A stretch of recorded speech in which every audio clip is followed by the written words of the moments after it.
حديث آخر وأختم: سبعة يظلهم الله في ظله يوم لا ظل إلا ظله. سبعة من الناس يظلهم الله في ظله. وحديث آخر: ليس هذا فحسب، إنما يأتي الله سبحانه وتعالى بمنابر من نور ويجعل. أقول قولي هذا وأستغفر الله لي ولكم ولسائر المسلمين من كل ذنب فاستغفروه إنه هو الغفور الرحيم. My dear brothers, it's tough to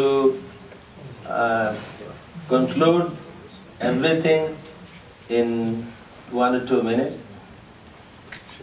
and it's tough also to talk in Arabic, in Bengali, then English.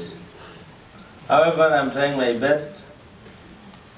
What I said, that Allah subhanahu wa ta'ala has granted this ummah many ni'mah.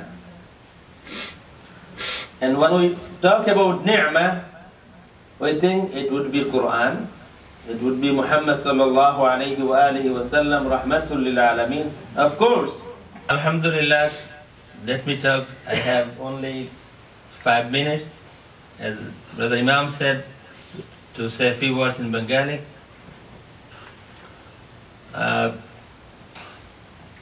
Tough. অনেক সময় ধরে যে কথাগুলি বলছিলাম কয়েক মিনিটে বলা তো ইজি না। তাছাড়া আমাদের এটা তো কম্পিউটার না, ক্লিকের সাথে চেঞ্জ হবে। আমি বলছিলাম যে আল্লাহ রাব্বুল আলামিন এই উম্মতকে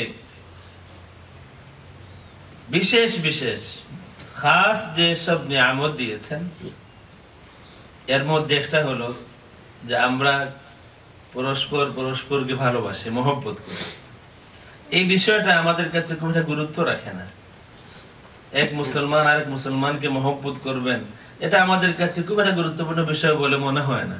বরং মহব্বত, ভালোবাসা, প্রেম, এই কথাগুলি বললেই আমাদের মাইন্ড অন্য কোথাও চলে যায়। আমার অভিজ্ঞতা বিভিন্ন দেশ সফর করে এবং বিভিন্ন কমিউনিটির সাথে মিশে বিভিন্ন মসজিদে নামাজ পড়ে আমার অভিজ্ঞতা হয়েছে যে আমরা সবকিছুই অলমোস্ট সেম ভাবে করতেছি।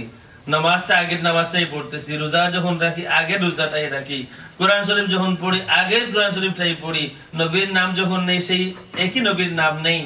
আমাদের সব ঠিক আছে, একটা জায়গায় সামান্য মিসিং আছে যা আমাদের সবাইকে সুন্দরভাবে চলতে সাহায্য করে, যেটা আমাদের ইসলাম এবং ঈমানের ফাউন্ডেশন হলো যে বিষয়টা, সেটা হলো আমরা পরস্পরকে আল্লাহর ওয়াস্তে মহব্বত করব। আমাদের মধ্যে হিংসা থাকবে না, বিদ্বেষ থাকবে না।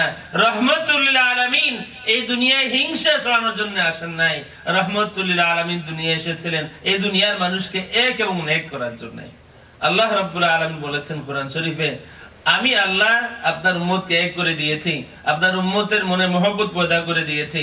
আমার হাবিব, যদি আমি এই নিয়ামত না দিতাম, আপনি তামাম দুনিয়ার সব কিছু ব্যয় করলেও আপনার উম্মতের মনে মহব্বত পয়দা করতে পারতেন না।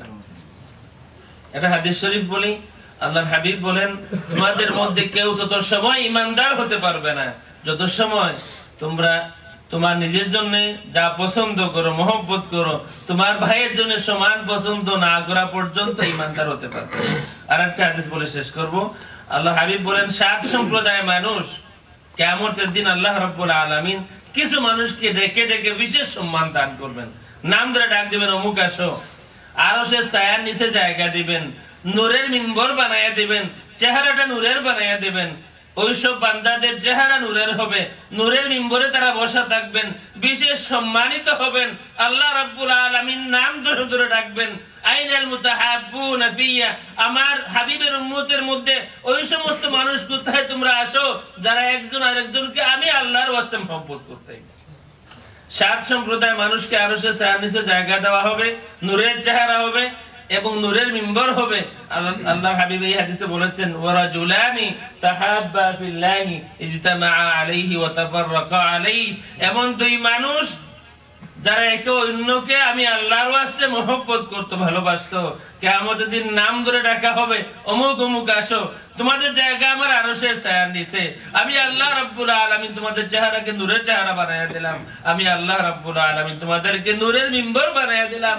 আমি আল্লাহ সম্মান দিতে চাই যা দুনিয়াতে দেখা অবস্থায় তোমাদের কাছে এমন ভ্যালুয়েবল ছিল না। নামাজ অনেক দামি ছিল, কিন্তু আমার ভাইকে মহব্বত করতে হবে, আমার ভাইকে হিংসা করা যাবে না, আমার ভাইয়ের কোনো ক্ষতি করা যাবে না। এই বিষয়টা তোমাদের কাছে এত গুরুত্ব রাখতো না। আমি আল্লাহ রাব্বুল আলামিন আজকে সম্মান দিয়ে দেখিয়ে দিব এই বিষয়টাই সবচেয়ে গুরুত্বপূর্ণ ছিল অন্যান্য গুরুত্বপূর্ণ বিষয়ের সাথে। কারণ ঈমান পরিপূর্ণতার জন্য এক বিষয় হয় না, সব মিলিয়ে ঈমান পরিপূর্ণ হয়। আকুলু কাউলি হাযা ওয়া আস্তাগফিরুল্লাহ লি ওয়া লাকুম ওয়া লিসাইরিল মুসলিমিনা মিন কুল্লি যামব ফাস্তাগফিরুহু ইন্নাহু হুয়াল গফুরুর রাহিম।